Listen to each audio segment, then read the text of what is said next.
자, 그럼 첫 순서 본격적으로 시작해보죠. 주요 이슈 마켓 리더에게 물어보겠습니다. 오늘의 주제는 무엇인지 화면으로 만나보시죠. 봄날 기다리는 자동차주입니다. 자동차주는 작년 연말까지만 해도 좀 부진을 면치 못했습니다. 차량용 반도체가 부족해서 완성차 생산에 차질을 준다라는 전망들도 있었고 이런저런 전망들이 주가를 좀 짓누르는 상황이었는데 올해만 놓고 보면 물론 1월, 2월, 3월 초이긴 합니다만 주가가 그래도 오르고 있는 모습이에요. 그래서 이런 자동차주의 흐름을 우리가 좀 어떻게 바라봐야 하는 건지 좀 확인해 보도록 할게요. 오늘 함께 하실 분은요. 매경 베스트 애널리스트고요. 신영증권의 문용건 연구원님 모셨습니다. 어서 오세요. 네, 안녕하세요. 네, 반갑습니다. 자, 먼저 저희가 시장의 큰 그림부터 좀 짚어보겠습니다.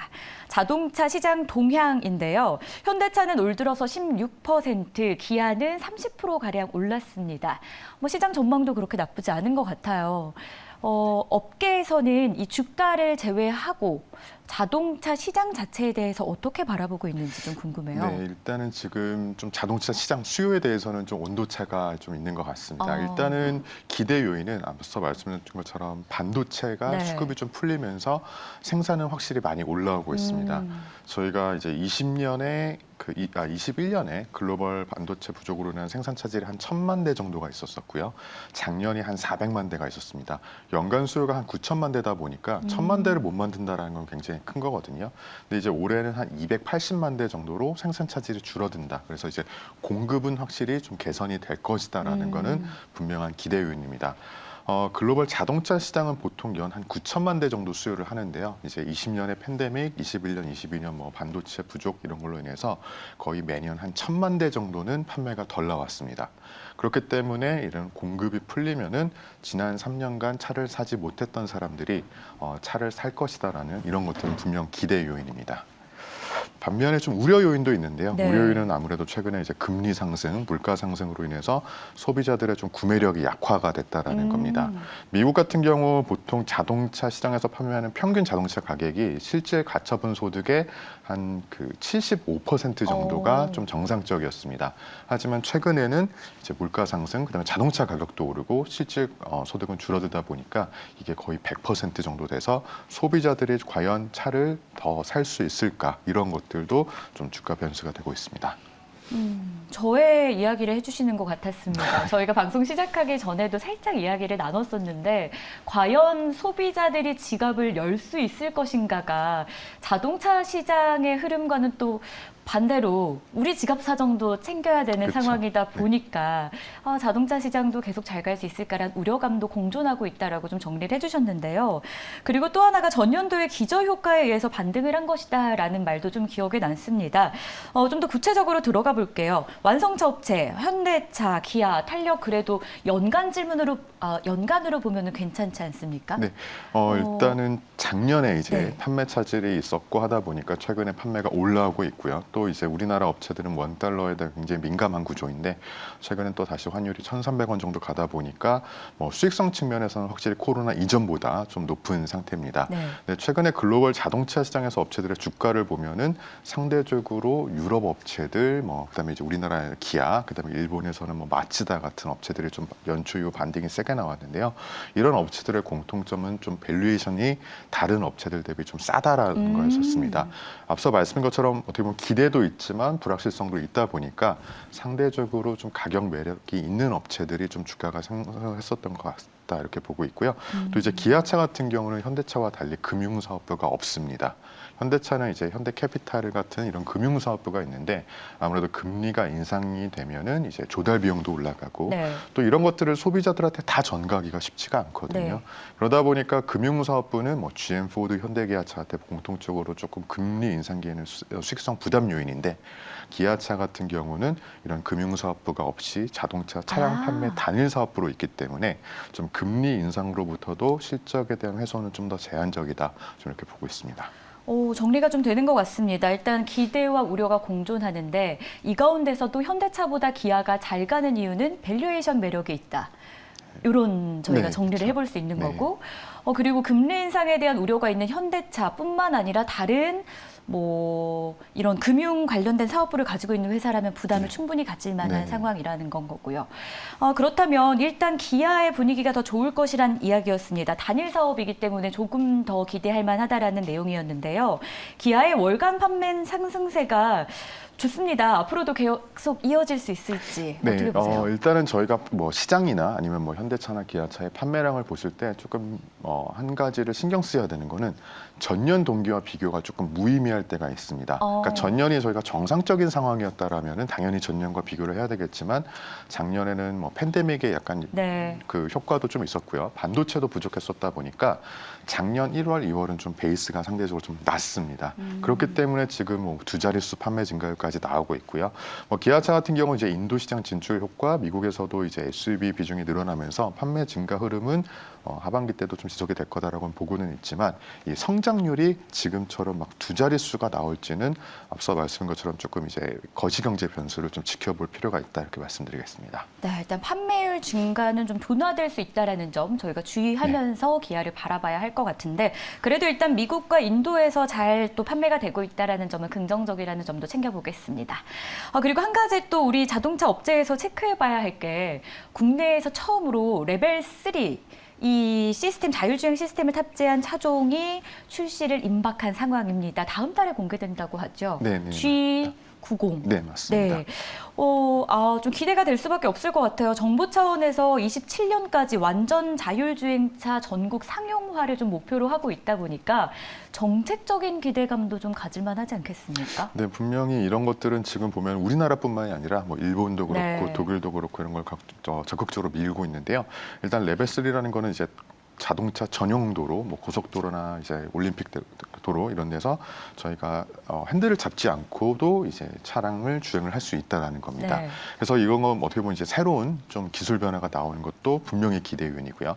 또 하나는 근데 특징이 이게 일본이나 독일은 좀 더 먼저 도입이 됐습니다. 그러니까 이게 국가별로 자기네 업체를 세계 최초로 만들어주기 위해서 일본은 혼다 레전드, 그다음에 독일은 벤츠한테 먼저 승인을 해준 상태입니다. 네.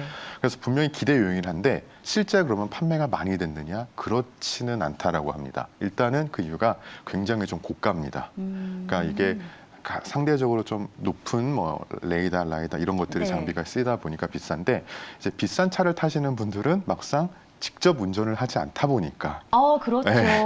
그래서 약간은 이게 어떻게 보면 뒷좌석에 타시는 그렇죠. 경우가 그러니까 많이 애초에 직접 운전을 안 하셨기 때문에 이 기술에 대해서 아직까지는 그렇게 또 신선함을 안 느끼시는 것 같더라고요. 그래서 어떻게 보면은 이게 정말로 저희한테 좀 다가올라 그러면 저희 일반적으로 좀 많이 타는 대중적인 네, 차한테 네. 적용이 되는 시점일 텐데 이거에 대한 좀 간단하게 전망을 드리면 일단 인피니온이라고 자동차 반도체 쪽을 전문하는 업체인데 이 업체가 최근에 전망한 걸 보면은 현재 레벨 3는 글로벌 신차 시장에서 비중이 거의 0%다. 네, 현재까지는요. 근데 이게 27년에 이제 5%가 될 거다라고 전망을 해놓은 상태입니다. 그래서 어떻게 보면 이제 막 시장이 열리는 거고 하지만 좀 이게 좀 더 의미 있게 저희가 일상생활에서 보기 위해서는 저희가 흔히 많이 타는 차에 좀 되는 적용 시점이 관건일 것 같다 이렇게 보고 있습니다. 처음 보면은 신기할 것 같다라고 저희 PD님이 이야기하십니다. 네네. 네, 저도 마찬가지고요. 네. 정말 신기할 것 같긴 해요. 왜냐하면 그쵸. 요즘은 이렇게 핸들을 놓으면은 뭐 핸들을 잡으십시오라고 네네, 멘트가 그쵸. 나오거나 뭐 진동이 핸들에서 맞습니다. 올린다거나 네. 하는데 그게 지금 전혀 없이 그렇죠. 혼자서 합법적으로 간다는 갈수 거잖아요. 있습니다. 뭐 전용 도로 생길 가능성도 지금 열려 있는 거고요. 네네. 하지만 그래도 워낙 비싸다 보니까 그쵸. 그에 가격이 대한- 항상 문제인 것 같습니다. 네, 이게 대중화되는까지는 좀 시간이 필요할 수도 있겠다라는 전망이 나오는 것 같습니다. 자, 그럼 부품주들도 좀 챙겨 볼게요. 어쨌거나 이 전기차로의 전환, 내연기관차가 전기차로 전환하면서 부품주들도 어쨌든 전기차 부품주로 전환하면서 좀 수혜를 입을 것이다. 향후 전망이 좀 밝다라는 이야기가 많이 나오고 있더라고요. 이들 흐름 계속 지속될 수 있을지도 궁금합니다. 네. 일단 주가 흐름만 놓고 보면 괜찮더라고요. 네, 맞습니다. 주가는 분명히 좀 이런 기대감 네. 이런 것들을 좀 반영을 하고 있고요. 근데 저희가 좀 긴 시간으로 보면은 좀 한 가지 좀 염두를 해야 되는 게 전환이라는 건 말 그대로 기존에서 다른 걸로 좀 바뀌어 나가는 거잖아요. 그럼 전기차가 생기는 것만큼 내연기관 시장은 축소가 될 거고 그 사업은 더 줄어들 수가 있습니다. 그렇기 때문에 분명히 이런 것들이 새로운 먹거리가 생기는 거기도 하지만 또 한편으로는 기존 사업 영위했었던 분야가 축소된다라는 거고요. 그래서 저희가 좀 유심히 봐야 되는 거는 안정적인 사업이나 이런 것들을 꾸준히 유지하면서 새로운 먹거리나 사업이 이게 추가가 되느냐 이런 것들이 어떻게 보면 좀 단기적인 주가 외에도 좀 중장기적인 실적이나 좀 주가에 영향을 줄 것이다 이렇게 보고 있습니다. 네. 그렇다면은 저희가 국내 자동차 관련주 중에서 조금 탑픽으로 꼽을 만한 종목이 있는지도 궁금합니다. 네. 시청자분들도 좀 염두에 두시면 좋을 것 같은 게 연구원님께서 다음번에 또 나와서 AS를 해주실 게 아니시다 보니까 이 종목을 하나 콕 집는 게 조금 어렵다라는 이야기를 하셨어요. 네. 궁금하신 분은 또 직접 찾아가 보시면 어떨까라는 생각도 드는데 그래도 또 나오신 김에 이 네. 정도 종목은 네. 좀 괜찮지 않을까라는 게 있을까요? 네, 일단은 제가 작년 말에 23년 전망을 하면서 이제 완성차에서는 기아차를 최소 선수로 이제 꼽았고요. 네. 부품주에서는 이제 만도, HL 만도를 최소 선수로 지금 오. 유지를 하고 있습니다. 일단 아까 말씀드린 것처럼 기아차 같은 경우는 이제 미국과 인도에서 지속되는 좀 판매 증가, 그다음에 이제 우호적인 환율 여건, 그다음에 이제 금융 사업도가 없다라는 점, 이런 점에서 좀 선호를 하고 있고요. 부품사들은 작년에 보면은 좀 전반적으로 비용 부담으로 인해서 코로나 이전보다는 수익성이 좀 낮아졌습니다. 네. 근데 여전히 뭐 올해에도 비용 부담은 좀 완화가 되겠지만 아직까지 좀 정상화되지 않은 뭐 원재료 가격이나 이런 거 있다 보니까 어떻게 보면 이익을 회복하기 위해서는 얼마만큼 매출이 좀 성장하느냐가 좀 관건으로 보고 있는데요. 그러한 관점에서 뭐 현대기아차 외에도 뭐 중국 자동차 업체라든가 미국의 전기차 업체라든가 이렇게 좀 고객 다변화가 많이 되어 있어서 좀 다른 업체들 대비 매출 성장에 차별화될 수 있는 만도를 좀 최선 위주로 보고 있습니다. 좋습니다. 기아는 역시나 단일 사업부라는 점, 금융 사업부가 없다라는 점을 조금 긍정적으로 보고 있었고요. HL 만도 역시 좀 계속 지켜볼 필요 있겠다라는 긍정적인 전망을 해줍니다. 추가로 한 가지 더 궁금한 게 있어요. 네. 사실 요즘 자동차주 하면은 뭐 전기차 이렇게 자동차주를 하나로 놓고 봤을 때 전기차 떠오르고 뭐 반도체도 연결돼 있고 네. 되게 다양하잖아요. 네네. 테슬라도 네네. 그 중에 하나의 물음표가 되지 않나 싶어요. 그렇죠. 반값 이야기를 자꾸 해서 네네네. 국내 자동차들의 영향은 어떨 것으로 전망하세요? 일단은 테슬라가 반값 뭐 가격 인하를 계속 얘기하는 이유는 네. 그러니까 전기차가 분명히 커져가긴 하겠지만 소비자 입장에서는 이게 비싸면은 개인 지갑 사정 때문에 안 사니까. 사기 어려울 수가 있거든요. 그럼 앞서 말씀하셨던 G90 레벨 네네. 3 탑재된 경우에는 네. 이제 비싸서 과연 소비자들이 살까 대중화될 수 있을까 이런 말씀하셨는데 네네. 같은 맥락입니까? 그러니까 전기차도 보면 어떻게 보면 이제 미국에서 최대 시장 캘리포니아, 플로리다 상대적으로 소득이 높은 수준에서 많이 삽니다. 그러니까 정말로 이게 초기에 뭐 시장의 10%, 20%를 넘어서 50%로 대중화가 되려면은 결국엔 소비자 입장에서는 내가 내연기관 차를 탈 때보다 전기차를 탔을 때 비용적인 손해가 없어야 이게 좀 가능하거든요. 그러니까 저희가 지구나 환경을 생각하긴 하지만 개인 입장에서 봤을 때는 재정도 중요하죠. 그렇죠. 그러다 보니까 결국에는 가격을 계속 낮추겠다라고 뭐 2년, 3년 전부터 머스크는 얘기를 했었었고요.